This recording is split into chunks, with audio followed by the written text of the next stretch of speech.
If you want to know how can you create Roblox games on your mobile device in 2023, today in this video I'll show you exactly how. We won't be using the Roblox app, so we go to your browser and go to roblox.com as you can see here, and then tap on continue in browser in the very bottom of the screen right there.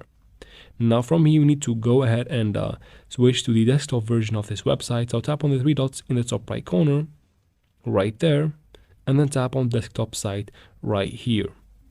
So once you turn on the desktop website, wait for it to fully load up and then zoom in the top left corner and tap on the three lines right there.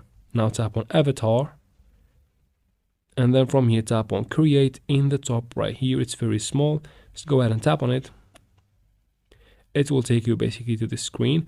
Zoom again to the top left corner and tap on the three lines in the top left corner. So let's go ahead and do that. Now tap on dashboard.